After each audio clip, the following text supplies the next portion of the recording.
네, 네 시간이 촉박해서 바로 시작하겠습니다. 저 이번 동계학술대회 연구 발표회는 총 4편의 연구가 발표될 계획이고요. 총 20분 정도 시간이 할애되는데 저희가 약간 지금 시간이 지연되어 있는 상황으로 하지만 20분 더 채우겠습니다. 그래서 15분 정도 발표해 주시고요. 그리고 한 5분 정도 질의응답하는 시간 갖도록 하겠습니다. 자, 첫 번째 발표는 박지민 대표님께서 우리는 중국을 얼마나 이해하는가? 중국 혁신 탐방에 따른 재현이라는 제목으로 발표를 해주시겠습니다. 큰 박수 부탁드리겠습니다.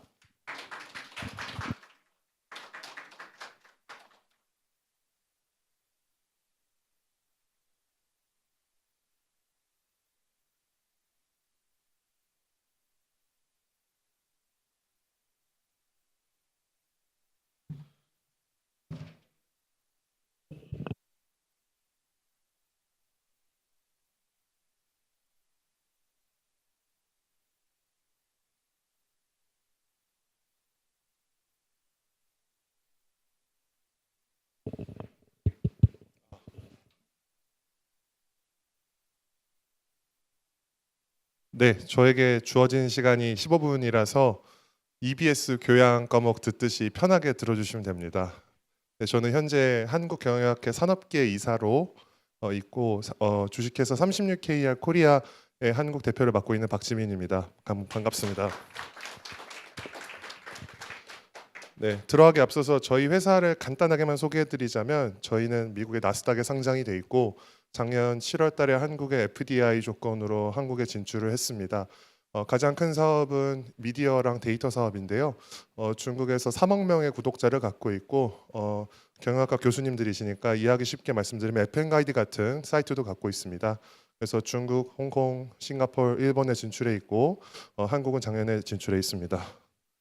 주제는 우리는 중국을 얼마나 이해하고 있는가인데요. 오늘 원래 제가 아니라 우리 김용수 고문이 발표하기로 했는데 개인 사정으로 인해서 제가 자료를 받아서 조금 보완해서 대신 발표하게 된 점 사전에 말씀드립니다. 자료가 40페이지가 넘는데요. 15분이라서 제가 좀 스피드 있게 하겠습니다. 저희가 지난 1월 12일부터 16일까지 경영학회 회장님 그리고 학교의 소속 교수님들과 함께 그리고 또 이제 가족들과 함께 저희가 이렇게 일정을 갔다 왔습니다. 노란색 행은 기업명이고 밑에 하얀색 주요 내용은 이제 거기서 무엇을 받는가, 무엇을 공부했는가인데요. 저희가 갔던 기업은 총 6개입니다. 니오라고 중국에서 프리미엄 1등 배터리 교체식 전기 자동차고요. 그 다음에 헝자회이라 그래서 중국의 600명의 이제 재벌들이 모여 있는 이제 기업가 센터인데 상하이에 있습니다. 와이탄 앞에. 그리고 1월 13일 날 코트라 상하이 가서 상하이 기반의 경제산업 동향 브리핑을 들었었고요. 텐센트 상하이 지사에 가서 이제 중국의 빅테크 기업 생태계를 저희가 둘러보았고 1월 14일 날에는 핫하죠. 유니트리. 이번에 설날 중국에선 춘절이라고 하는데요. 이렇게 막 쿵푸하고 막 이제 취권했던 그 유니트리를 직접 봤었고 그리고 우리가 직접 조종도 해봤습니다. 교수님들께서. 그리고 이제 이치엔바오라 그래서 우리나라 치면 모두사인이라고 하는 중국에서 점유율 40%의 전자계약 회사 여기 대표가 또 특이하게도 마윈이랑 옛날에 미국계 회사인 옐로우페이지 차이나를 공동 창업했던 사람인데 직접 만나서 간담회를 진행했었고요. 엔트그룹 오탈자가 있습니다. 죄송합니다. 엔트그룹이 알리페이의 모회사입니다. 그래서 엔트그룹 가서 이제 저희가 간담회도 진행했었고 알리바바 본사 항저우 가서 또 간담회 진행하고 코트라 항저우까지 갔었습니다. 그러고 귀국을 했습니다. 지루하실 수 있을 것 같아서 이제 현장의 느낌을 좀 살려보고자 사진을 넣었는데요. 이렇게 교수님들께서 다들 이러고 계시잖아요. 이게 이제 전기자동차 배터리가 밑에서 탈착식으로 바뀌는 거를 저희가 봤었고 그 다음에 이제 항저우에서 기업가 센터 모임에도 갔었고 그리고 이제 코트라 상하이에서도 담당 무역관으로부터 강의를 듣고 텐센트, 유니트리 이제 이것도 이제 다 교수님께서 여기 보시면은 지금 조종하시는 겁니다. 네, 인사도 하고요. 그리고 이제 전자계약 회사, 그 다음에 엔트그룹은 우리가 결제회사로 알고 있는데 월드퍼스트라던가 다양한 산업 분야가 있어서 전시관을 둘러보는 데만 굉장히 시간 소요를 많이 했습니다. 이거는 오늘 오실 줄 알고 제가 넣어놨는데 이제 김태성 교수님도 이렇게 한번 AR 글래스로 보셨고, 이제 교수님께서도 이렇게 또 휴먼, 이제 가상 디지털 휴먼도 해봤었고, 또 이렇게 간담회도 진행했고, 제가 저녁 식사 때는 칭화대학교 기술지주 항저우 담당자랑 HR 담당자도 불러서 서로 교류도 했었고요. 여기 마윈이 만들었던 알리바바 본사도 이렇게 갔었고, 코트라에서도 이렇게 들었는데, 저한테 인상적이었던 거는 우리 교수님들의 자녀분들께서 노트 필기를 하면서 열심히 듣더라고요. 이렇게 DNA는 못 속이는 것 같습니다. 네, 이렇게 마지막 발표를 했습니다. 그러면 저희가 이제 여기서부터 한 10분 정도 소요를 하고 끝낼 텐데요. 중국에 대해서 잘 알고 있는가를 봤을 때 지금 이재명 정부에서 말하기를 중국과는 수직적이 아니라 수평적 구조로 가야 된다고 말하고 있습니다. 그 관련 그래프는 다음과 같고요. 이제 역전 현상이 일어났습니다. 그래서 수입 비중이 계속 늘어나고 있고 지금은 구조적 역전의 구간에 진입을 했다라고 보고 있습니다. 네, 저희가 이제 봤을 때는 2000년도 초반 이제 교수님들께서 이제 막 교수직에 부임하셨을 때는 이제 폭발적으로 대중 수출 확대가 돼 있는데 2023년도를 기점으로 해서 지금 적자 구조가 계속 진행이 되고 있습니다. 그래서 이제 저희가 봤을 때는 구조적 역전 고착 가능성이 있다고 보고 있고 코트라에서 제공받은 자료를 바탕으로 말씀드리게 되었습니다. 네. 그다음에 이제 중국에서 그러면은 지금 수출 투자 중심에서 내수 중심으로 점진적으로 전환을 시도하고 있는데 정부 부채가 계속 빠르게 늘어나고 있습니다. 해당 자료도 코트라에서 받았는데 나중에 단톡방을 통해서 혹은 경영학회를 통해서 자료를 공유드리겠습니다. 그다음에 중국에서 지금 단순하게 한국과의 비교 말고도 1대1로라던가 RCEP 협정 이런 이제 다양한 협정 등을 통해서 국가별로 이제 수출 및 증감률을 갖다 제가 포인트를 봤는데요. 저희가 봤을 때 중국은 내수 확대 그리고 수출 시장을 재편하면서 구조적 리밸런싱을 진행하고 있다라고 보고 있고요.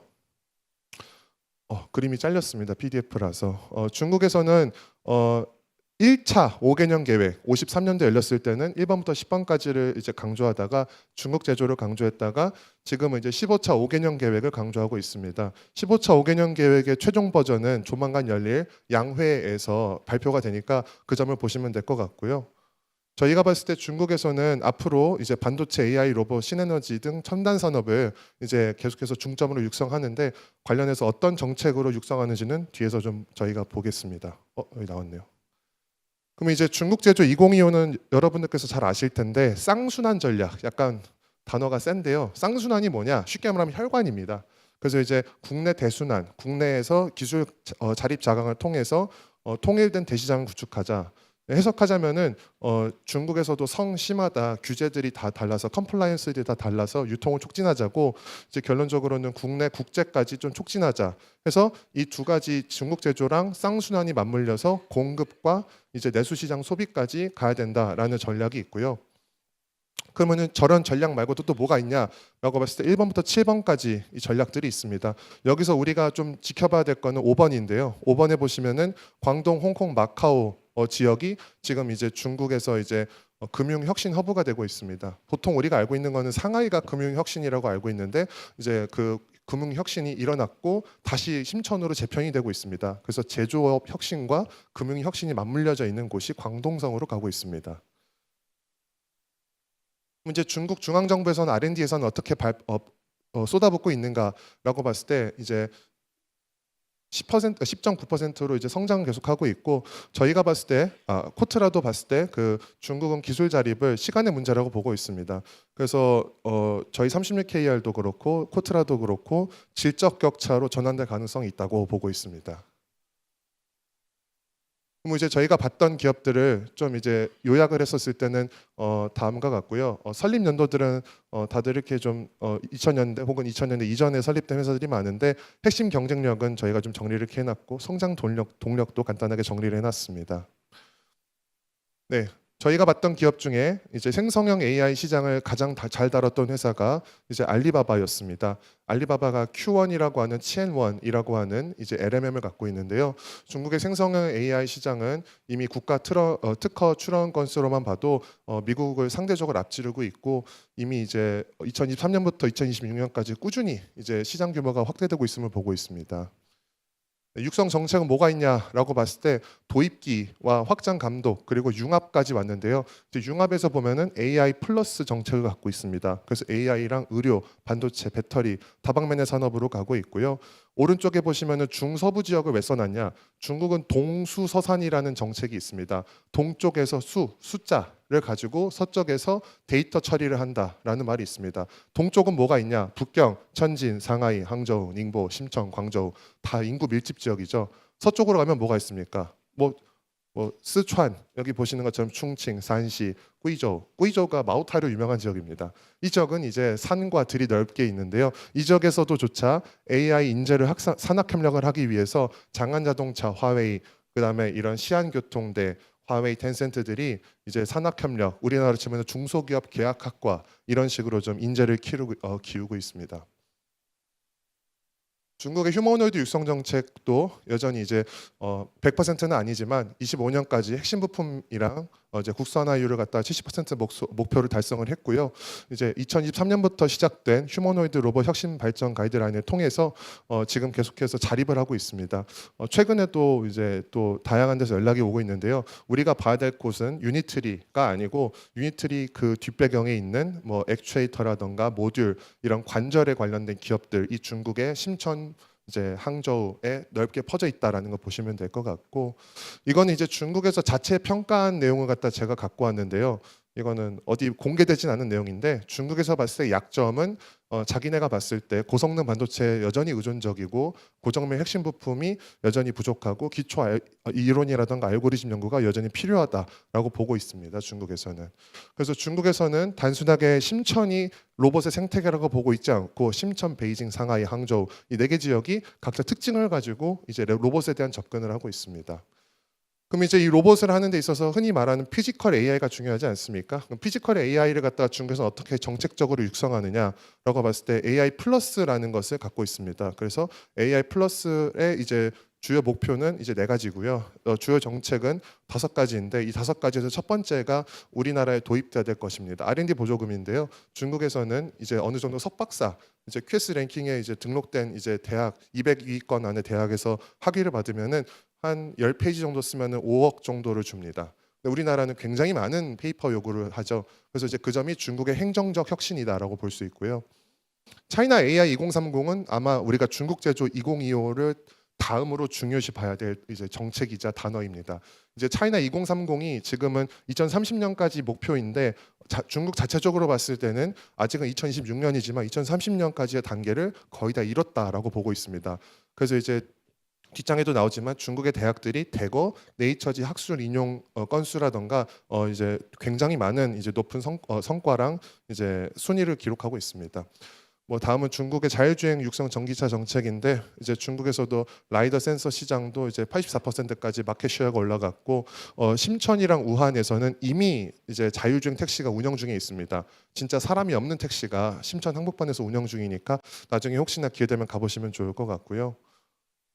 네, 침투율이 이 정도까지 올라갔다라는 걸 볼 수 있습니다. 그래서 결론을 짓자면은 시간이 없어서 제가 빠르게 요약을 했는데 삼각구도로 보실 수 있으십니다. 중국은 정부가 계속해서 이제 혁신 인프라를 이제 전략 지원을 갖다 하고 있고 기업들은 이제 자본을 끌어당기고 계속해서 이제 기술을 키우고 있고 글로벌로 가고 있습니다. 그래서 처음부터 중국의 밸류 체인이 강하고 기업 밸류가 높은 이유는 처음부터 중동, 동남아, 아프리카의 마켓 쉐어를 산정하면서 가기 때문에 시리즈 A 라운드부터 몇백억씩 투자받습니다. 우리나라랑 좀 비교된 거죠. 그리고 학계 여러분이 계시는 학계 중국이 제일 잘하는 거가 산학연입니다. 우리나라 교육부에서 라이즈 사업을 하는데 중국에서는 그게 이미 잘 되고 있습니다. 그래서 칭화대학교가 중국의 1선, 2선 도시의 연구센터들이 다 들어섰다라는 점 이것도 나중에 한번 보시면 될 것 같고요. 그리고 이제 앞으로 우리가 지켜봐야 될 거는 15차 5개년 계획이 어떻게 나올지가 우리나라에서도 인공지능 뭐 전략위원회라던가 다양한 위원회에서 좀 봐야 될 것 같습니다.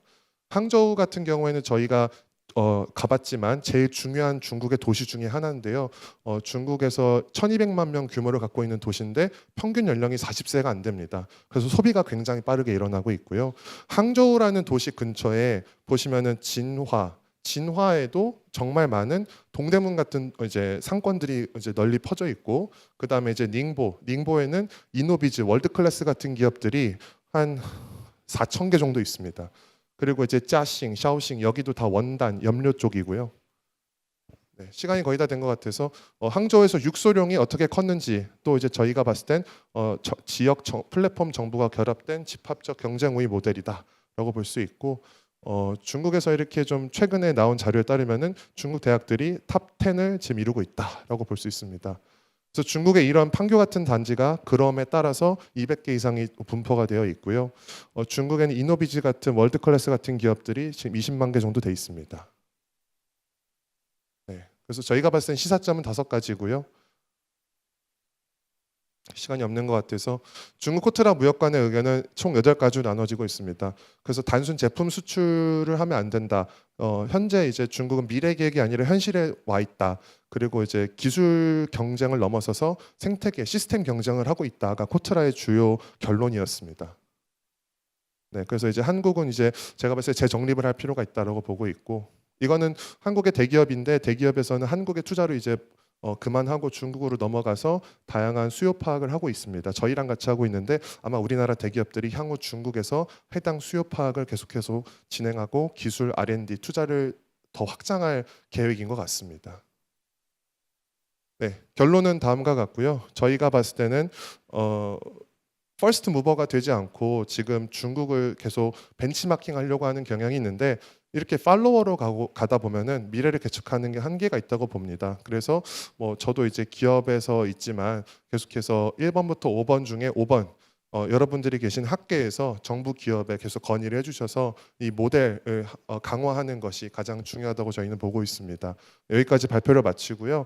그 마지막으로 자녀분들이 많이 있으실 테니까 중국에 이제 마지막으로 말씀드리면 수능 지원자 수가 작년에 1,300명이 넘습니다. 근데 우리나라는 의대를 압도적으로 선호하고 있는데요. 매년 250만 명의 공대생이 중국에 학부생이 배출됩니다. 그래서 중국에서 제 친구들도 의대를 보내지 않고 공대를 보낸다고 하는데 이게 아마 앞으로 더 벌어질 격차라고 저는 보고 있습니다. 네, 발표 드려주셔서 감사합니다. 네, 감사합니다. 혹시 질문 있으시면 네, 하나 정도 받겠습니다. 질문 있으실까요?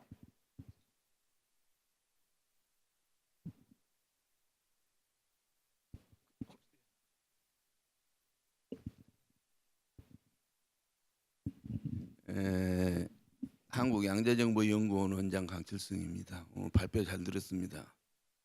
우리가 지금 이 정부 들어서 인공지능 시대에 AG3에 하겠다고 지금 이명박 정부에서 그 목표로 하고 있는데, 중국에 대한 그 발표하신 분이 우리나라의 AG3라는 것은 A1이 첫 번째가 미국이고 그다음에 중국인데, 본인이 생각을 할 때 연구하는 사람의 입장에서 100점 만점이 1이라면 중국은 몇 점이고 우리나라는 몇 점으로 생각하시는지요? 그리고 그것을 따라잡을 수 있는 1위, 3위 차이가 엄청나게 저는 크다고 생각하는데, 거기를 그거 따라잡으려면 어떻게 해야 하는가 하는 것이요. 빠르게 답장을 드리죠. 네, 얼마 전에 해당 주제로 저희가 이제 한국경제TV나 이데일리에 나갔었는데요. 미국은 1등 그룹에 있고 중국이 2등 그룹, 한국이 3등 그룹에 있습니다. 근데 이제 제가 봤을 때 한국이 3등 그룹에 있는데 2등으로 못 나가는 이유는 2가지로 짧게 말씀을 드리고 마무리를 짓겠습니다. 그 첫 번째는 이제 아직까지 우리나라에서는 이제 AI 이제 대형 학습 추론 모델, 그러니까 이제 우리 중국이라든가 미국에 있는 딥시크나 챗GPT 같은 엔트로픽 같은 회사가 아직 나오지 않았고 이제 시작하려고 하는데, 그 이제 대형 학습 모델이 뒤처지고 있다고 보고 있습니다. 두 번째는 이제 결국에는 AI 활용입니다. 근데 이제 우리나라는 규제가 많아서 아무리 개발을 해도 그런 이제 개발의 활용이 어렵습니다. 그래서 이제 샌드박스를 지정해서 진행을 하더라도 이제 그게 실생활로 가기까지는 많은 규제 장벽이 있어서 지금 그 패스트 트랙이 필요하다. 그게 안 되면 계속 3위에 머무를 것 같습니다.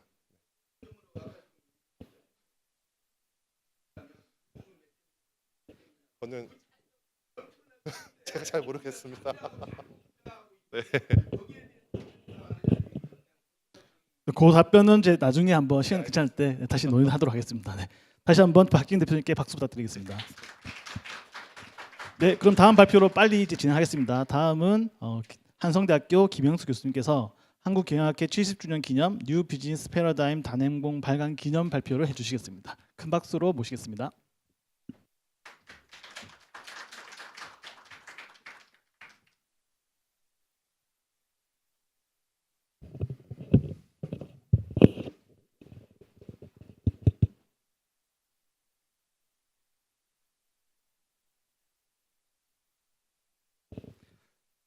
안녕하십니까. 한성대학교 산업경영공학부에 재직 중인 김형수라고 합니다. 반갑습니다.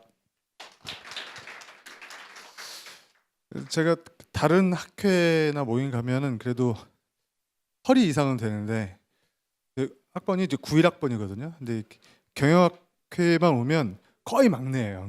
그래서 살짝 이 큰형님들한테 이게 어떤 식으로 말씀을 전달해야 되냐 사실 항상 그게 이제 좀 고민이 있습니다. 이 시커먼 책 다 받으셨죠? 네. 네. 유일하게 이제 우리 발표 교재가 있는 발표가 될 것 같습니다. 물론 이제 제 할당된 시간이 뭐 15분이죠. 그래서 뭐 이렇게 이 책에 대해서 자세하게 다 말씀을 드리기는 어렵겠지만. 그래도 이 책에 담고자 하는 내용들이 어떤 것들이고 그다음에 이런 것들이 이제 왜 필요했고 그런 부분들을 쭉 말씀드리면서 제 발표를 이렇게 마무리 짓도록 하겠습니다. 아마 작년 요맘때였죠. 이렇게 경영학회가 2월 하순에 항상 이 동계학생 대회를 하는데 작년에는 아마 일산 킨텍스에서 뭐 진행했던 걸로 기억을 합니다. 그 자리에서 이제 취임을 하셨던 지금 이제 계시는 양이동 회장님께서 굉장히 머릿속에는 굉장히 많은 사업을 구상을 하고 계시겠고 뭐 정신이 없으시겠지만 이 뉴 비즈니스 패러다임에 대한 그 생각과 아이디어를 저한테 처음 공유를 하셨어요. 그리고 감사하게도 이제 고객 제표 한창 그때 꽤 기업에서 좀 학술적인 관점보다는 좀 이제 실무적인 관점에서 많이 이제 논의가 됐었고 진행해 왔었고 그런 부분에 관심을 가져주셔서 진행을 하면서 거의 1년 동안 이 10개의 뉴 비즈니스 패러다임을 선정해서 이거를 하나의 단행본으로 만들자라는 이제 프로젝트가 그때부터 진행이 됐습니다. 그래서 뭐 한번 쭉 뭐 살펴보셔서 아시겠지만 저희 이 책의 어떤 큰 테마가 다양성 시대의 경영학입니다. 다양성 시대. 뭐 누구나 다 느낄 만한 그런 영역이고 그래서 총 10가지의 어떤 좀 새로운 어프로치 이런 부분들을 이 3가지 테마에 나눠서 담고자 했습니다. 그래서 첫 번째 파트가 이제 시장 다양성과 경영학, 그리고 두 번째가 이제 기술 다양성과 경영학, 그리고 세 번째가 이해관계자 다양성과 경영학. 이렇게 3가지 영역에 의해서 총 3개, 4개, 3개 이렇게 테마를 할당을 해서 진행이 되었습니다. 일단 저는 일단 고객제표를 만들었었고 이게 고객제표는 2023년 나와서 처음에 이제 동아 비즈니스 리뷰를 통해서 이제 일반 대중에게 좀 공개가 됐었고 물론 이거를 개발한 지는 좀 오래됐지만 물론 이제 그 조용하게 몇몇 기업들에게 이제 진행을 해왔었고 대중적으로 공개된 거는 2023년 하반기, 2024년 뭐 2, 3월 이때부터였고요. 그래서 고객제표를 많이 지금 뭐 알고 계신 분들도 계시겠지만 그 부분들을 간단하게 담으려고 노력을 했고요. 고객제표가 완전 단독적인 그런 툴로 활용되기보다는 어떤 재무제표의 좀 보완적인 그런 관계로 가면 더 좋겠다 이런 부분을 강조하면서 담은 그런 내용입니다. 뭐 제 거를 얘기하려니까 좀 쑥스럽네요. 빨리 넘어가고요. 다음이 이제 두 번째가 이제 문화력. 문화력이라는 단어를 제가 들었을 때 저도 되게 참신하고 좋다고 생각이 들었는데 제가 양희동 회장님한테 조르고 졸라서 본인께서는 굉장히 이 책에 들어가는 걸 고사를 하셨고 했는데 그래도 한 챕터를 맡아주셔서 진행을 했습니다. 그래서 우리가 이제 기업 문화력에 대한 4가지 이 핵심 요소들, 내부 문화 자원이라든가 예술 협업 기반의 어떤 브랜드 확장, 찬조 지원 역량, 향유 지원 역량 이런 부분들에 대해서 기술을 하셨고 중요한 우리가 익히 잘 알고 있는 글로벌 기업들의 어떤 문화력 사례들을 잘 기술하셔서 이런 것들이 이 브랜드의 중장기적인 그런 어떤 역량을 강화하는데 직접적으로 연결될 수 있는 부분들을 언급하셨습니다. 그래서 한번 뭐 나중에 읽어보시면 좋을 것 같습니다. 네. 자, 그 다음에 이제 세 번째 주제는 B2B 마케팅입니다. 사실 경영학 책에서 가장 또 재밌게 읽을 수 있는 부분이 마케팅이긴 한데 주로 우리가 쉽게 접할 수 있는 부분들은 이제 B2C 마케팅이잖아요. 그래서 이제 B2B 마케팅에 대해서 점점 중요한 그 위치를 차지하고 있다고 판단이 들었고, 그래서 이 B2B 기반 마케팅에 대한 내용을 이제 정재학 교수님께서 집필을 해주셨습니다. 그래서 이 B2B 마케팅은 당연히 B2B 시장이기 때문에 B2C와는 다르고 가치사슬 기반에 의해서 전략적으로 연계가 돼야 된다라는 그런 부분들. 그래서 이 B2B 마케팅의 3대 전략, 타겟팅과 포지셔닝, 내재와 외부화 이런 전략들의 프레임워크를 잘 정리를 해주셨습니다. 그래서 뭐 B2B 마케팅을 하시는 그런 B2B 기업들은 당연히 B2B 이 마케팅에 대한 내용이 좀 더 중요해지지 않을까 이렇게 생각을 하고 있습니다. 그 다음에 이제 인공지능을 빼놓을 수는 없다. 너무나 많은 책과 기사, 그다음에 뭐 조금 전에 발표해 주신 대표님에서도 굉장히 강조를 많이 하셨지만 지금 뭐 인공지능에 대해서 얘기를 안 하는 데가 없고, 그래서 인공지능에 대해서는 반드시 이제 한 꼭지는 들어가야 되겠다 생각이 들었고, 그 중에서 이제 인공지능 기술 자체보다는 인공지능 전환이라는 주제 영역을 다루는 그런 방향이 되었습니다. 그래서 윤석빈 대표께서 지금 서강대에서 같이 특임 교수로 겸직하고 계시는 윤석빈 교수님께서 집필을 해주셨고요. 그래서 좀 전에도 좀 전 발표에도 나왔지만 이제 AI 플러스 이런 부분들에 대해서 또 함께 언급을 하면서 인공지능의 전환, 이 과연 인공지능의 단순한 기술을 도입하는 것과는 무슨 차이가 있고, 이런 것들이 기업의 어떤 생존 전략으로서 가야 되는, 단순한 기술 도약이 아니라 생존 전략으로 가기 위한 어떤 체계적인 방법론과 프레임워크를 제시했다는 점에서 좀 의의가 있다고 생각이 됩니다. 자, 그 다음에 이제 로보틱스죠. 예, 로보틱스 역시 저희가 굉장히 눈여겨봤던 중요한 이 비즈니스 패러다임으로 생각을 했습니다.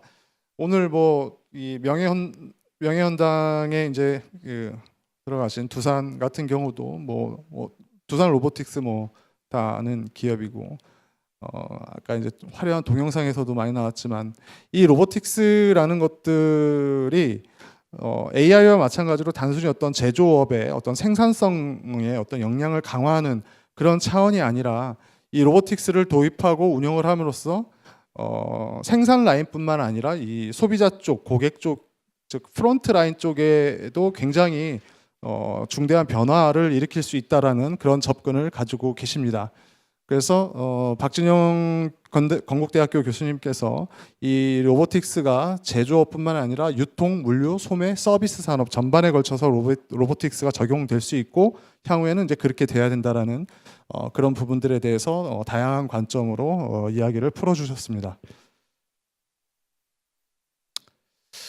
자, 그다음에 또 우리가 이 10가지 주제 중에서 우리가 주목했던 것 중에 하나는 이제 토큰 경제입니다. 블록체인이고요. 뭐 요즘에 뭐 스테이블 코인이나 뭐 비트코인은 요즘에 많이 좀 어려워지는 상황이긴 하지만 여전히 우리가 관심을 안 가질래야 안 가질 수가 없는 그런 상황이 되어 버렸고, 블록체인이 뭐 나온 지는 상당히 오랜 기간이 시간이 흘렀지만 앞으로는 더 그 중요성이 커질 거고, 단지 이게 금융 쪽에서의 어떤 핀테크 쪽 관점에서의 어떤 토큰 경제 이런 건 너무나 이제 많이 알고 있죠. 예, 이미 테더나 이런 거 쓰고 계신 분들도 분명히 계실 겁니다. 해외에 송금하기 위해서. 그래서 이제 그런 것뿐만이 아니라 이제 이 강영구 한양대학교 교수님께서는 이 블록체인이나 토큰 경제가 이런 금융권 외에도 비금융권에서도 굉장히 이제 활발하게 적용이 되어가고 있다라는 부분들을 이제 강조를 하시면서 뭐 분산 원장이라든가 뭐 스마트 계약 이런 쪽으로도 굉장히 일반적인 기업에서도 굉장히 도입을 많이 할 수 있다, 이런 것들을 강조를 해 주셨습니다. 그래서 이런 것들을 또 도입하면서 고민해야 되는 여러 가지 규제라든가 뭐 거버넌스 문제 이런 부분들에 대해서도 차근차근히 잘 풀어주신 그런 걸로 기억이 됩니다. 그래서 이 블록체인이나 이 토큰 경제를 도입하는 거는 마찬가지 뭐 아까 말씀드렸던 뭐 로보틱스처럼 기술적인 도입이 아니라 이거 자체가 이제 기업의 어떤 신뢰 인프라를 제공해주는 하나의 이제 기제로 작용할 수 있다라고 하면서 굉장히 중요한 그런 논제를 끌어가셨습니다. 자, 그 다음에 좀 독특하긴 하지만 우주 경영이었습니다. 우주 경영도 있고요. 뭐 스페이스X나 뭐 우리가 익히 잘 알고 있는 그런 많은 기업들에서 사실 저희들 관점에서 우주는 사실 일반인들이 봤을 때는 그냥 투자자 입장에서 좀 바라볼 뿐이죠. 또는 재미있거나 언젠가는 우리 앞에 펼쳐질, 그렇지만 좀 막연한 뭐 사실 그런 관점이라는 거죠. 그런데 이 경희대학교 권호병 교수님께서는 이 우주 비즈니스가 아주 먼 그런 미래 사항이 아니라 점점 다가오고 있고 구체적으로 기업들이 고민해 나가야 되는 어떤 차세대 먹거리로서 굉장히 강하게 어필을 해 오셨습니다. 그래서 제가 알기로는 이 권호병 교수님께서 우주 비즈니스에 대한 단행본 책도 있는 걸로 알고 있고요. 그래서 이쪽에 대해서 굉장히 이 달경제, 그리고 뭐 그림이 사실 이게 좀 맞을지 모르겠지만 이 그 화성에서 이제 쓸 수 있는 그 아이스홈 프로젝트 사진을 제가 이제 갖다 놨어요. 나사에서 제공한 이런 부분들. 그래서 이런 것들이 이제 우주 그러면 우리는 막연하게 관광이나 네트워크, 통신 뭐 이런 요즘에는 이제 데이터 센터까지 당연히 그 생각을 하고 있는데 의학이라든가 우주 농업, 그다음에 우주 자원 개발 뭐 굉장히 광범위한 분야에서 펼쳐질 수 있다라는 것을 강조를 해 주셨습니다. 상당히 뭐 저도 재밌게 읽었고요. 그래서 이런 부분들이 있을 수 있구나, 있을 수 있는 정도가 아니라 조금씩 구체화되고 있구나라고 생각을 하고 있습니다. 자, 그다음에 뭐 비즈니스 토픽에서 요즘에 얘기 안 나올 수가 없는 게 또 ESG잖아요. 그래서 ESG에서도 이제 한 꼭지를 반드시 언급하고 가야 되겠다. 그리고 ESG가 뭐 많은 교수님들이 이미 알고 있지만 굉장히 부각이 되어 왔지만 최근 10년 동안 그럼에도 상당히 많은 지적을 받아왔던 게 사실이죠. 그래서 뭐 거의 회계에서 부정 회계만큼이나 ESG에서도 어떤 부정적인 이슈들이 많이 들어왔었고, 뭐 그린워싱 같은 거 뭐 다 알고 계시는 그런 내용이라고 생각하는데, 이런 어떤 기존의 ESG의 어떤 한계점을 좀 더 명확하게 풀어주신 그런 챕터 아닌가 생각이 됩니다. 그래서 성균관대학교 한상만 교수님께서 전 회장님이셨죠, 우리 경영학회. 그래서 이제 기존의 어떤 기부나 또는 CSR, 단순히 어떤 브랜드 가치 쪽에서 어필을 해왔던 ESG가 이제는 그런 부분을 좀 넘어서 구체적인 어떤 성장 엔진으로서 이제 자리매김을 해야 된다라는 구체적인 방법론과 프레임워크를 제시해 주셨던 그런 챕터입니다. 그래서 ESG에 관심을 가지고 계신 분들은 한 번 정도 읽어보시는 게 좋지 않을까 생각이 듭니다. 자, 그 다음에 또 우리가 주목했던 그 새로운 비즈니스 패러다임 중에 하나는 글로벌 경제인데요. 이게 막연한 글로벌 경제가 아니라 뭐 탈세계화, 트럼프가 촉발하고 있는 지금 뭐 무역 전쟁, 거기다가 이 지정학적 리스크, 진짜 하루가 다르게 뭐 이란과 미국과의 정세뿐만 아니라 뭐 러시아, 우크라이나 뭐 전 세계 모든 곳에서 지금 뭐 이런 부분들이 전부 다 경제하고 너무 밀접하게 연결이 되고 있죠. 그래서 이런 것들이 작게는 우리의 어떤 일반 투자자들의 어떤 그런 심리나 이런 방향들을 다 자꾸 바꿔버리고 또 직접적으로는 기업들의 어떤 전략적인 또 어떤 경영 전략이라든가 이런 부분들을 자꾸 바꿔야 되는 이런 상황을 만들게 되고 있는데요. 이제 그런 부분들에 대해서 좀 더 체계적으로 구체적인 틀을 가지고 접근을 하셨습니다. 그래서 연세대학교 이종민 교수께서 이미 이 관련된 주제를 동아 비즈니스 리뷰에 이게 몇 차례 기고를 하신 걸로 알고 있는데 그런 부분들을 좀 더 망라해서 좀 더 일반 독자들이 알기 쉽도록 정리하신 그런 챕터라고 생각이 됩니다. 자, 그다음에 마지막으로는 주주행동주의입니다. 주주행동주의. 저희 10명의 저자 중에서 유일하게 경영을 전공하지 않으신 서울대 법대 교수이신 천경훈 교수께서 이쪽 부분에 대해서 상당한 이 상법 부분의 전문가로 알려져 있어서 저희가 어렵게 초빙을 드렸고요. 그래서 뭐 사회이사 업무를 하시고 계시는 교수님들은 뭐 종종 그런 이슈를 다루실 것 같은데 저 역시 마찬가지지만 이 몇 년 전부터 이제 부각되고 있는 이 주주 행동주의 이 영역에 대해서 상당히 기업들에서 이게 중요하게 생각을 하고 있다. 그래서 이런 것들이 단순히 어떤 기업을 위협하는 그런 어떤 새로운 트렌드라고 보는 게 아니라 여기서 이제 중요한 표현을 하고 있는데 하나의 상수 환경이다. 이제는 상수 환경으로 가고 있다. 주주 행동주의가. 따라서 이거를 어떻게 하면 대응을 해야 되지라는 게 아니라 기업이 이제는 그걸 받아들이고 그 배경 하에서 무언가를 추진해야 된다라는 것들을 굉장히 강력하게 어필을 해주셨고, 그리고 이 천경훈 교수께서는 이 챕터에서 이제 여러 가지 구체적인 그 회사들의 어떤 사례, 한진칼이라든가 SM, 그다음에 KTNG, 그다음에 HDC, 현대산업개발이죠. 예, 이런 쪽에 사례를 명확하게 얘기를 하면서 앞으로 기업들이 어떻게 해나가야 될 것인지 컴플라이언스 관점이나 거버넌스, 커뮤니케이션 관점에서 잘 풀어주신 그런 챕터라고 생각이 됩니다. 네, 여기까지가 저희가 이 책에 담은 10가지 이 주제이고요. 그래서 전체적인 방향을 한번 말씀드렸고 시간이 되실 때 한번 읽어주시기 바라고, 그리고 마지막으로 이제 드릴 말씀은 글쎄요, 이게 이제 어떻게 이제 진짜 출간된 지 한 일주일 정도밖에 안 된 따끈따끈한 책이라서 기업들에서 이런 부분 이런 책들을 얼마나 좋게 받아들일지는 모르겠습니다. 그러나 이게 기회가 된다면 이거를 기업인들에게 제공한 어떤 세미나나 교육 프로그램으로 전환을 할 그럴 기회가 있을지, 그거를 저희가 이제 기회를 지금 찾고 있고요. 그리고 가능하다면 뭐 내년에도 계속 이제 한국경영학회에서 이런 중요한 비즈니스 패러다임을 우리나라 이제 발굴을 해서 좀 더 다양한 그런 저자들을 모시고 책을 계속 1년 단위로 뭐 만들어가는 게 어떨까, 이런 생각도 저희 내부에서는 의견을 한번 만들어 본 적이 있었습니다. 아무쪼록 한번 시간 있을 때 읽어봐 주시고요. 많은 관심 가져주시기 부탁드리겠습니다. 감사합니다. 네, 감사드립니다.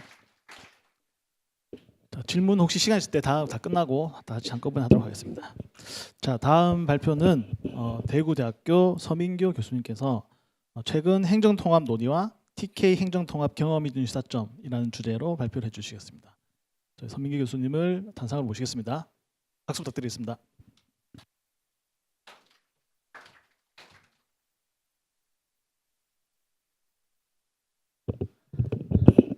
아마 지금 제일 지역에서는 그 핫한 이슈고, 아마 빠르면 오늘 국회에서 이게 통과된다 안 된다 이야기가 많습니다. 그래서 그러면 경영학회하고 뭐 행정통합하고 무슨 관련이 있을까 이렇게 이야기를 할 수 있는데, 사실은 김연성 회장님이 계실 때 경주선이라고 해서 경영학회에서 지방 시대 경영을 선언했습니다.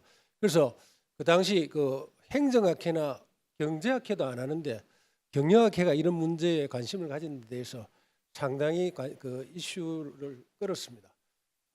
그리고 좁게는 우리 지방에 계신 교수님이나 지방의 산업, 기업 이런 측면에서 보면은 이 문제가 계속 이슈가 되리라고 생각합니다. 그래서 뭐 간단하게 이야기를 진행하도록 하겠습니다. 그럼 왜 행정 통합이 되느냐? 뭐 한마디로 이야기해서 지방 소멸 현상과 수도권 집중화 현상이다. 이렇게 이야기할 수 있겠습니다. 그래서 세계 최저의 출산율에다 인구들이 전부 수도권으로 몰리기 때문에 지금 수도권은 터져 나가서 못 살겠다 그러고 지방은 또 없어서 못 살고 이런 현상이 일어나고 있습니다. 그래서 수도권이 집중화되면은 양질의 일자리나 우수한 정주 인프라 때문에 수도권의 인구가 집중되면은 경쟁이 치열해지고 또 결혼도 늦어지고 집도 못 구하고 이러니까 애도 못 낳고 이런 악순환이 뭐 된다 이래 볼 수 있겠습니다. 그래서 현안을 해결하는 방안은 수도권 1극 체제에서 다극 체제로 바꿔야 된다는 것이 현안의 해결책이다 이렇게 볼 수 있겠습니다. 국토로 보면은 한 11%밖에 안 되는 수도권에 전체 인구의 50% 이상이 몰려 있는 그런 상황이라 볼 수 있겠습니다. 비교를 하자면은 수도권이 머리라면은 지방은 손발인데 우리나라는 머리만 크고 손발은 왜소한 불균형적인 뭐 그런 모습을 보이고 있다 이런 생각을 할 수 있겠습니다. 그래서 결국은 지속 가능한 국가를 유지하기 위해서는 수도권 1극 체제에서 다극 체제로 만들어야 된다. 그런 이야기가 되겠습니다. 그래서 그동안에 수도권 1극 체제를 극복하고 가속화되는 지역 소멸을 막기 위해서 결국은 행정 통합을 통해서 이런 문제를 해결해 보자 하는 것이 행정 통합의 주 목적이라 할 수 있겠습니다. 그래서 여러 정부에서 여러분들 알다시피 지역 균형 성장을 하기 위해서 공공기관을 지방으로 옮긴다든지 여러 가지 방법을 썼습니다만은 오히려 가면 갈수록 수도권과 지방 간의 격차가 커지고 그러던 차에 별로 효과를 못 보던 차에 특히 이재명 정부 들어서 5극 3특이라는 그 지역 균형 성장 전략을 제시했습니다. 그러니까 수도권, 충청권, 대구 경북권, 호남권, 불경권 해서 5극 그리고 전북, 강원, 제주에서 3특 이렇게 해서 행정 통합을 통해서 5극을 만들어서 지역 균형 성장 전략을 하자는 것이 이재명 정권의 정책이라고 할 수 있겠습니다.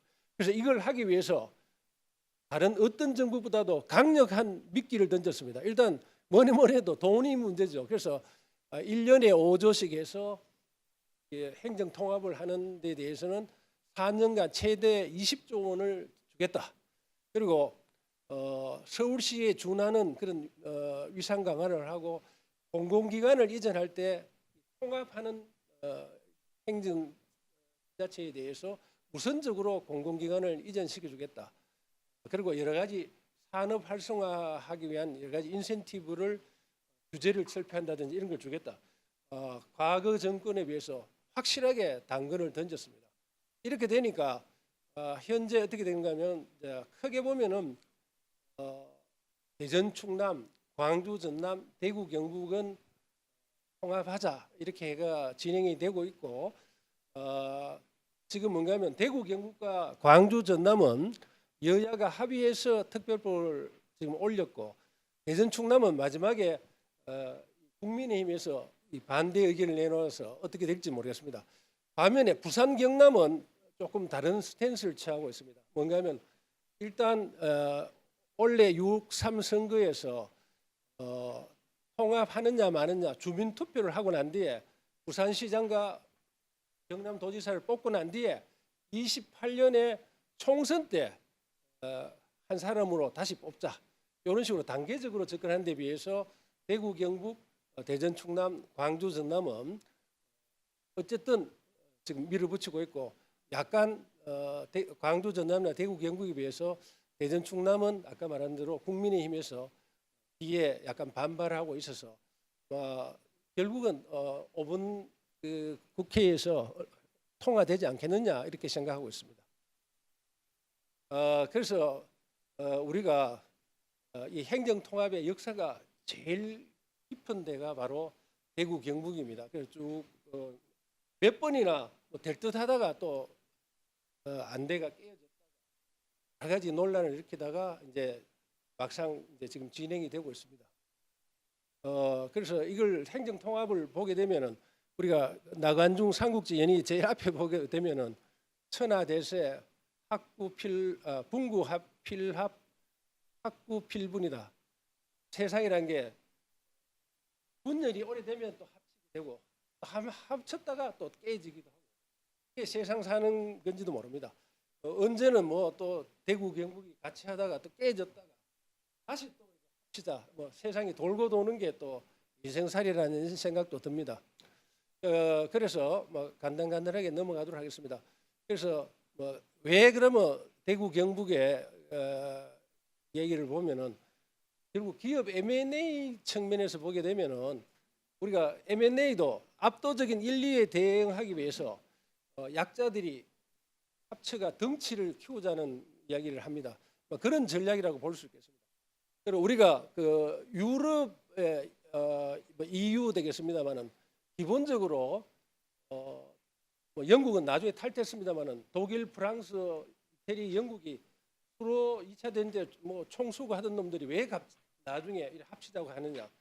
결국은 미국이나 소련에 비해서 시장 국가들이 작고 쪼개져 있기 때문에 덩치를 키워서 시장이 작기 때문에 대응하자는 논리로 된 것과 같은 원리라고 보면 되겠습니다. 그래서 수도권에 맞서 최대한 서울 다음으로 인구 500만원의 한반도 제2의 도시로 인구와 시장을 키워서 규모의 경제나 행정 효율 이런 걸 도모하자는 시도였습니다. 그래서 거기도 뭐 면적으로 치면 경기도의 2배 정도 되고 뭐 이렇게 거창하게 시작했지만은 요거는 홍준표 시장 때까지 이야기입니다. 결국은 실패하고 무산이 되었습니다.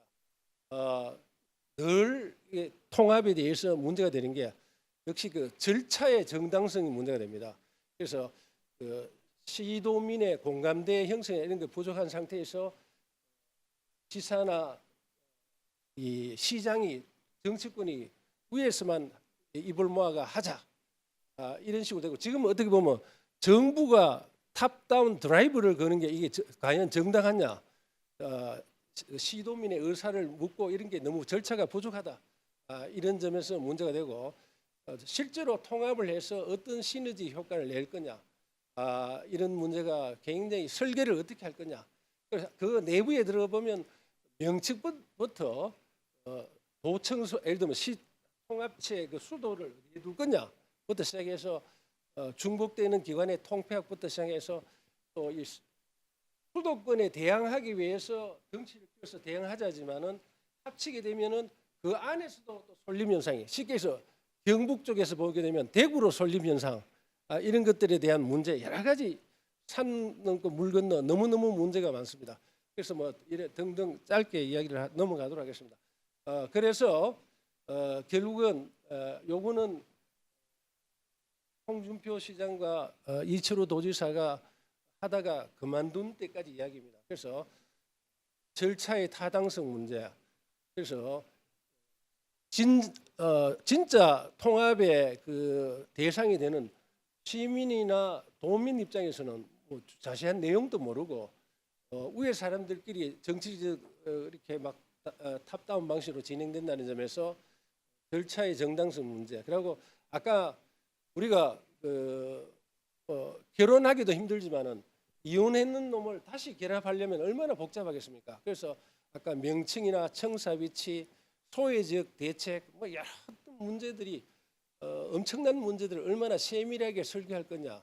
또 서로 통합을 할 때 서로와 주장과 입장을 서로 기브앤테이크하고 상대방에 대한 배려 이런 것들이 굉장히 필요한데 좀 이런 것들이 부족했다 이런 이야기입니다. 그래서 최근에 그걸 보게 되면은 이번에는 이제는 아까 말한 대로 이재명 정부에서 정부가 아까 말한 대로 20조 원이라는 돈이라는 사탕을 내놓고 드라이브를 거는 속도전을 벌인다고 볼 수 있겠습니다.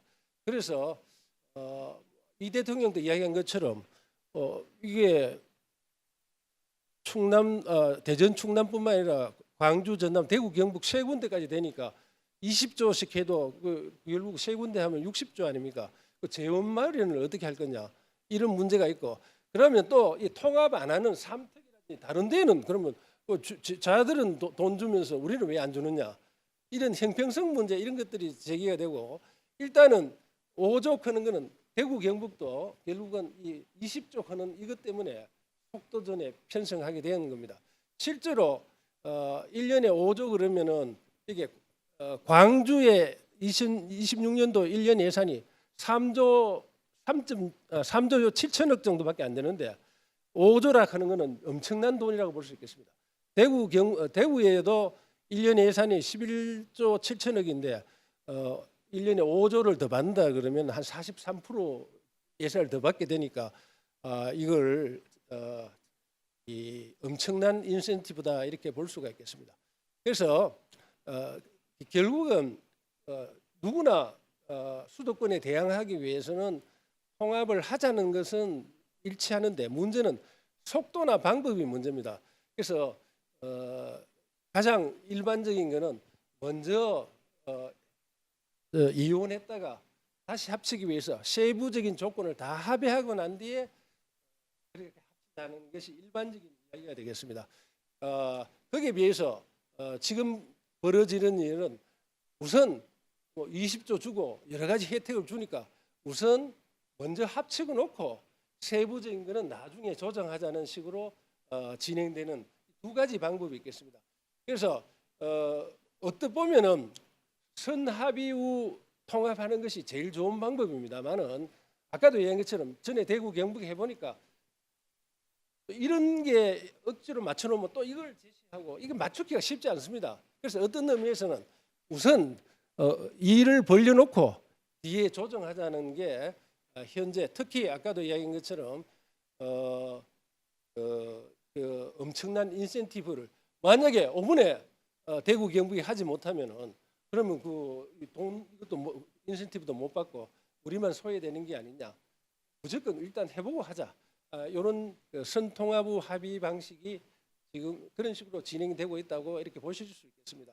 그래서 그렇게 하더라도 그 절차적 정당성과 세밀한 설계, 또 중앙정부의 지속적 지원을 어떻게 녹여낼 거냐 이런 것들이 큰 문제가 됩니다. 그래서 이 정부의 탑다운 방식의 통합 드라이브 정책의 입장에서 과연 지금 현재는 시와 도의 의회의 결의만으로 진행이 되고 있는데 어떤 면에서는 정말 알아보려면은 시도민의 주민투표까지 해야 되지 않느냐 이런 이야기까지도 이야기가 될 수가 있고 아까 말한 여러 가지 갈등 요소들 명칭이라든지 청사 위치 소외지역 배려 뭐 중앙정부로부터 어떤 권한이나 이 자율권을 얻을 거냐 재정 문제를 어떻게 자율 얻을 거냐 이런 문제를 어떻게 설계할 거냐가 아직도 우선 통합이 되더라도 많은 문제가 남아 있다고 볼 수 있겠습니다.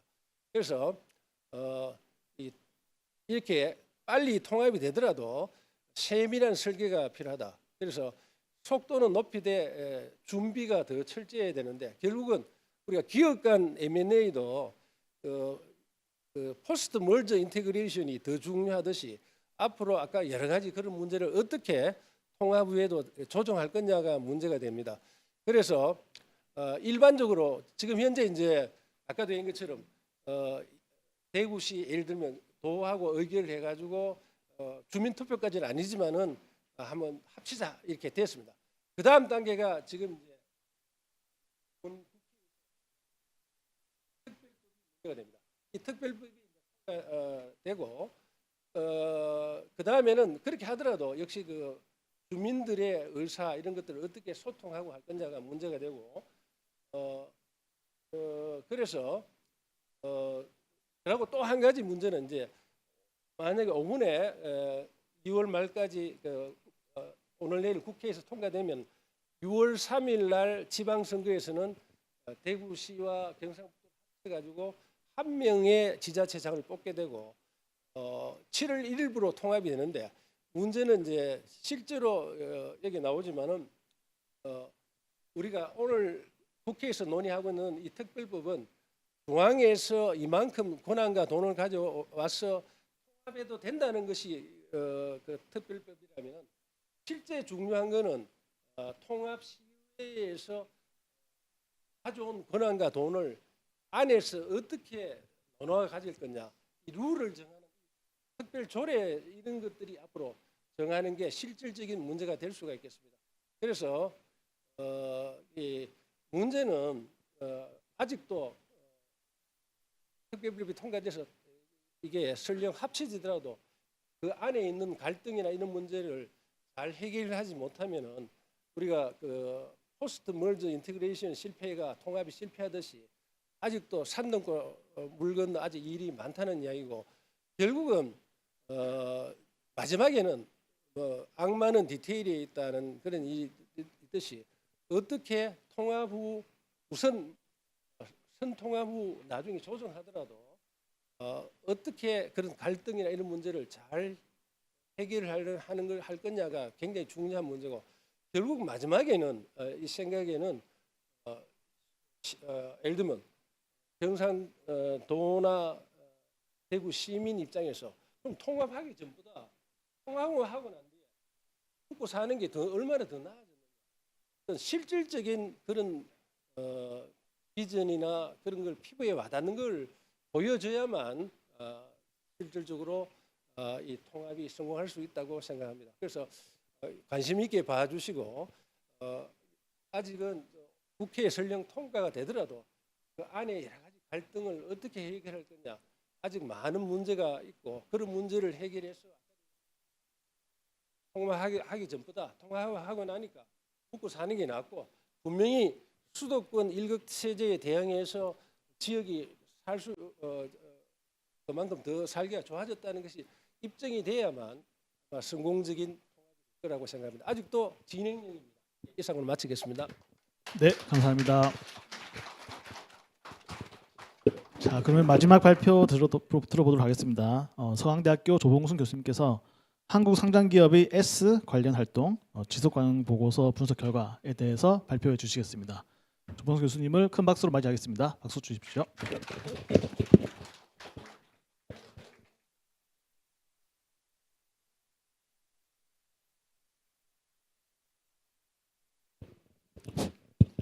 안녕하세요. 오늘 발표를 하게 된 서강대학교 조봉순입니다. 제가 오늘 드릴 내용은 한국 상장기업의 S 관련 활동에 관한 어떤 전반적인 내용입니다. 여러분들 아시다시피 사실 지속 가능 경영이라는 것은 이제 우리 사회의 전반적인 큰 관심의 하나로 이렇게 자리를 잡고 있습니다. 기업 사회 전체적으로도 관심 있고, 그리고 기업들에 있어서도 지속 가능 경영이라는 게 기회이면서 동시에 위협으로 이렇게 작동을 하고 있습니다. 또한 기업들을 연구 대상으로 하는 우리 경영학계, 한국 경영학계에서도 지속 가능 경영은 되게 관심을 가지고 연구하고 있는 토픽입니다. 그런데 지속 가능 경영이라는 게 최근에는 결국 이제 ESG라는 조금 단순화된 형태로 우리에게 보고가 되고 이해가 되고 있습니다. 그런데 이제 저희 관심은 ESG 중에서 이 환경 관련되는 부분은 사실 지난 한 5, 6년 동안에 매우 큰 발전이 있었습니다. 표준이 만들어지고 그리고 예를 들면 R200인지 넷제로인지 이런 용어들이 그냥 우리 일상생활 속에 자리 잡을 만큼 많이 확대되면서 많이 변화가 있었습니다. 그리고 G와 관련된 부분도 생각을 한다면은 지배 구조라는 거는 우리 언론 같은 데서 항상 이렇게 재벌 얘기 나오고, 그리고 밸류업이라든지 등등 최근의 트렌드와 관련돼서 항상 G와 관심을 받고 있습니다. 거기에 비하면 S 소셜이라는 부분은 의외로 관심에서 조금 멀어져 있는 듯한 느낌을 가지고 있습니다. 그런데 그러면 우리나라 기업들은 정말로 S에 대해서는 관심이 없는가? 활동을 하지 않는가? 라고 의문을 가질 수도 있을 것인데요. 실제로 기업들은 S와 관련돼서 많은 활동을 하고 있습니다.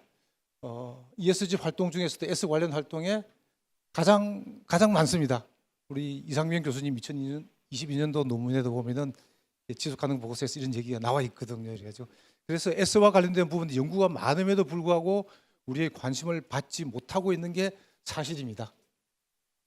그 이유가 뭘까를 생각하면은 E나 G에 비해서 파급력이 좀 약하다 이런 것도 있고, 또 S라는 부분은 영역이 너무 넓어요. 해마다 계속 새로운 이슈들이 나타나는데 임팩트가 크지가 않는 것 같습니다. 공급망 실사법, 중대재해처벌법 계속 이슈들은 나오지만은 실제로 이게 어떤 영향을 미치고 있고 얼마나 중요한지에 대해서 우리는 좀 잘 모르고 있지 않는가라는 생각이 듭니다. 그래서 저희 문제 연구의 출발점은 S가 실제로 중요함에도 불구하고 우리의 관심을 덜 받고 있는 것 같다. 그래서 구체적으로 기업들은 어떤 S 활동을 하고 있는가, 아니 그 이전에 정말로 기업들이 S에 대해서 관심을 많이 가지고 있는지 확인을 해보고, 두 번째로 S에 대해서 많은 활동을 한다면은 어떤 활동들을 하고 있는가, 그리고 어떤 활동들이 사회적으로 좋은 평가를 받는가, 즉 좋은 평가를 받는 기업들은 S 중에서 어떤 활동을 많이 하는가, 이런 부분들은 기업에도 충분한 시사점이 있는 것 같습니다. 그래서 그런 내용들을 좀 살펴보았습니다. S 관련돼서는 사실 뭐 어떻게 보고를 할 것인지에 대한 가이드라인이 많습니다. 1948년 유엔 세계인권선언부터 많은 내용들이 있는데요. 이런 내용들이 다 반영을 되고 있지만은 저희들이 특히 주목해야 될 부분은 GRI 기준 1997년하고 그리고 2024년도 TISFD가 이제 조금 우리가 관심을 가지고 봐야 될 부분입니다.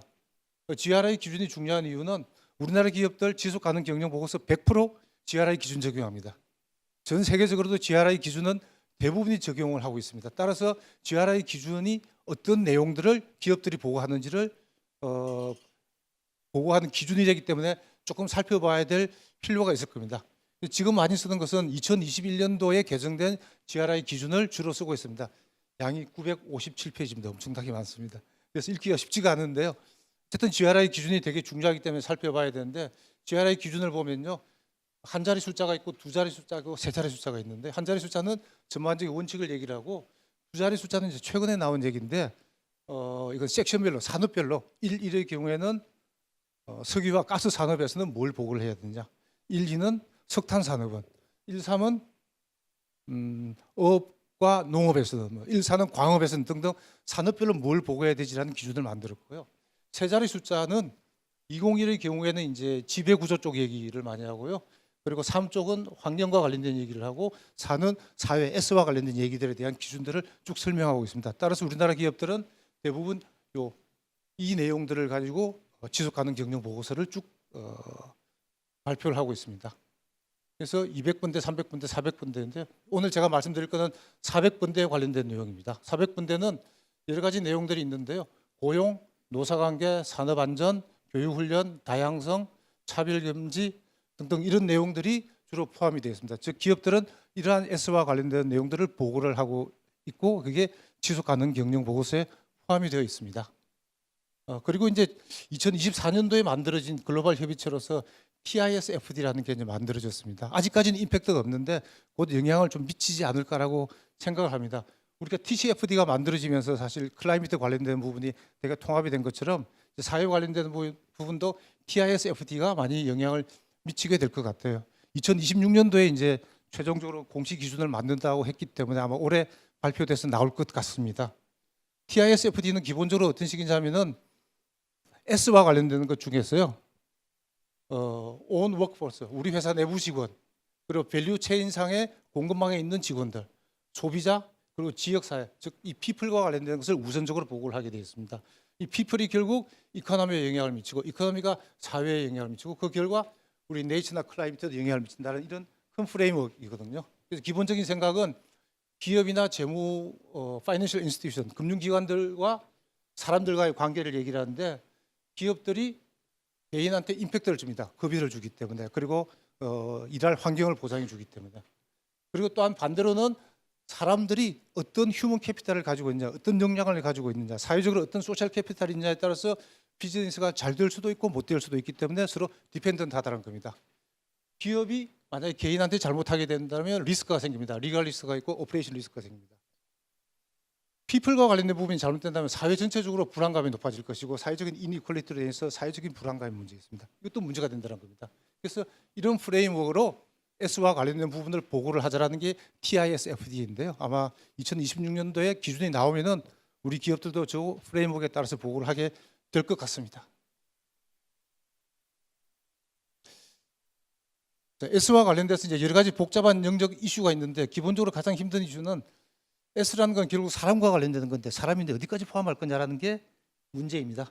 그래서 일반적으로 EU 소셜 텍스оном이나 이런 쪽에서는 직원, 그리고 고객, 그리고 커뮤니티 이렇게 보고 있는 게 아주 일반적이다라고 이렇게 말씀을 드릴 수가 있는데, 일반적으로 기업들의 경우에 내부 직원들에 관한 것, 산업 안전에 관한 것, 대부분이 이런 내용들에 대해서 보고를 충실히 하고 있습니다. 이에 반해서 커스터머라든지 이런 쪽에 대한 보고는 실제로 조금 적다라는 게 나타나고 있는 현상입니다. 그래서 제가 오늘 말씀드릴 거는 우리나라 기업들, 상장사들이 지속 가능 경영 관련되는 걸 뭘 가지고 연구를 할 것이냐를 지속 가능 경영 보고서를 가지고 얘기를 하려고 합니다. 지속 가능 경영 보고서라는 거는 포스코 2003년도 최초에 발간을 했다라고 알려져 있는데요. 이게 이제 원래 금융위원회가 2021년도에 우리나라 기업들 자산 2조 이상은 2025년도부터 의무 공시다. 모든 기업들은 2030년까지 공시다라고 얘기를 했습니다. 그래서 2021년, 22년도에 매우 많이 발간을 하게 됐어요. 그러다가 2023년도에 금융위가 잠깐만 아직 우리가 준비가 안 된 것 같아. 연기하겠어. 그러면서 일단은 지금 연기가 되어 있는 상태에서 조금 주춤해지고 있습니다만은 어쨌거나 코스피 상장사 중에서 200개 이상, 표준업에서는 좀 더 많은 비상장사까지 포함하고 있는데요. 약 200개 이상의 기업들이 지속 가능 경영 보고서를 발간하고 있습니다. 그래서 저희들은 우리나라 코스피 상장사 204개 회사의 지속 가능 경영 보고서를 매뉴얼로 이렇게 내용을 확인하면서 어떤 내용들이 보고되고 있는지를 좀 살펴보았습니다. 뭐 생각할 수 있듯이 제조업이 가장 많고요. 그리고 금융보험, 정보통신, 즉 모든 산업에 골고루 이렇게 포함이 되어 있습니다. 일단 보고서를 저희들이 이제 직접 매뉴얼로 살펴봤는데요. 전체적으로 볼 때 발간 횟수 2024년도를 기준으로 했습니다.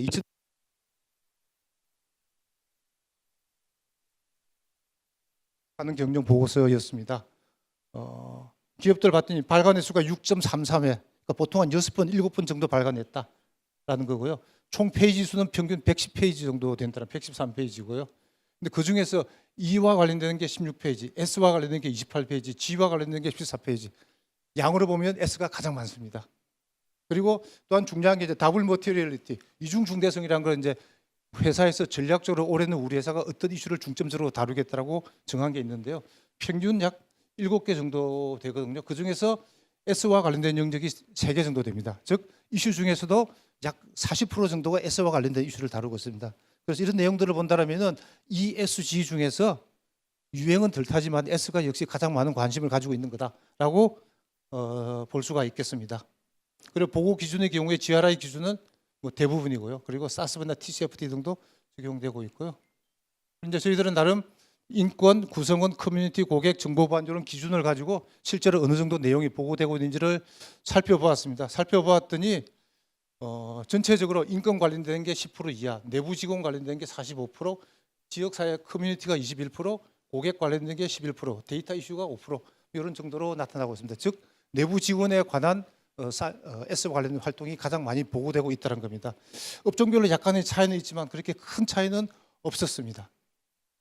이제 업종별로 조금 나눠봤더니요. 지주사의 경우에 여기서 지주사라는 거는 뭐 예를 들면 LG라든지 금융 지주 말고 산업 지주들을 말합니다. 보면은 공급망 이슈, 안전보건이 가장 항목들이 많았고요. 그리고 금융의 경우에는 고객 만족이라든지 인재 양성, 도소매 운수업의 경우에는 공급망, 안전보건 등등이 나왔고, 제조업의 경우에도 공급망, 안전보건 뭐 이런 이슈들이 나왔습니다. 정보통신의 경우에는 예상하듯이 정보 보안이라든지 인재 양성 이런 것들이 키워드로 나왔었고요. 건설업의 경우에는 안전보건, 공급망 동반성 이런 이슈들이 나왔습니다. 그리고 이제 더 중요한 건 이중 중대성 항목인데요.